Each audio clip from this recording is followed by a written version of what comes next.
This is Brent with Lykins Motorsports. Happy Friday morning. We are on the way to the dyno with our 427 medium riser. Looking forward to seeing what it does today, and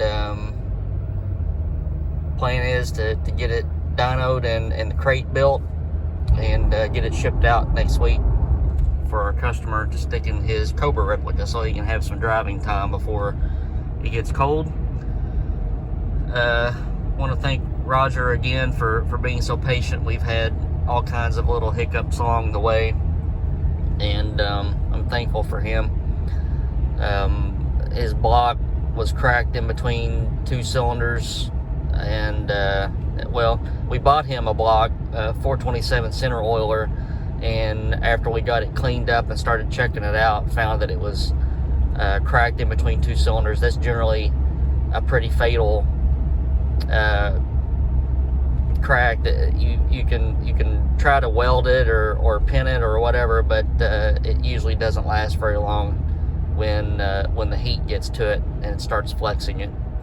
So we bought a new pond block, and we had to wait on that, and then it seemed like we waited for forever on the crankshaft because I had to have the journals touched up to get the clearances we want.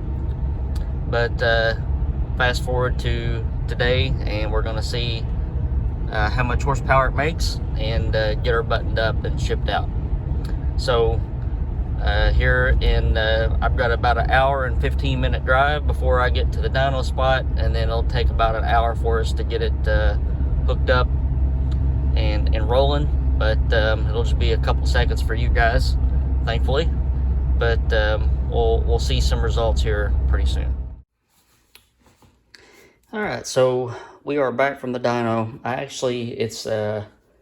It's actually 1 week later than the video in the truck where I did the video introduction. We dynoed last week. I had just a small oil leak that I had to fix, and I wanted to make sure that it was fixed. So I brought it back. Today is Thursday the 6th, or is it the 6th? No, it's the 8th. So I wanted to make sure that everything was okay. So I dynoed it today again, and plan to ship it out tomorrow. Have the crate built, got the bill of ladings made out. So for all intents and purposes, this engine will leave tomorrow. But I wanted to go over the dyno results before I showed the video, and we ended up with about 470 horsepower, about 485 pound-feet of torque. Keep in mind that that is turning the alternator and water pump, and we're not showing the water temperature here, but we were reading it off the cooling tower, and we were running at about 180 degrees Fahrenheit. So everything is good shape. Last week we were pulling the oil temps up to about 170 degrees, 165, 170 degrees. This time it was a little bit cooler. Oil pressure went up throughout the pool. Air-fuel ratios were within anywhere from half a point to 7 or 8/10 of a point. That Sidewinder intake is kind of to blame for that. Since the carb sits off-center and one side has long runners, one side has short runners. It was a lot worse before we put a 1-inch super sucker on it. It kind of straightened it out a little bit. But great numbers from pretty much a factory cylinder head and intake combination. You know, we didn't port the heads, we didn't port the intake. Basically an aftermarket block with some modern pistons and a modern hydraulic roller camshaft. So enough to get somebody in trouble with a Shelby Cobra replica.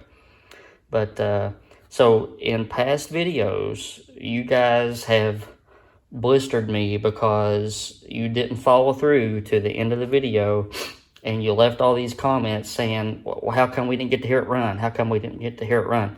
Well, it's because you were too impatient and you didn't watch the video all the way through. So here's the warning. The video is to follow this, so if you just be patient for the next 5 seconds, you'll get to hear it run. So we did a complete dyno pull on video for Mr. Roger. Everything sounded mean, good power, good torque. The oil filter was spotless, and no leaks, and we're just we're going to get this thing shipped tomorrow. So hopefully he can get it in the next week or so. All right, guys, stay tuned for the video. If you haven't subscribed, please do that.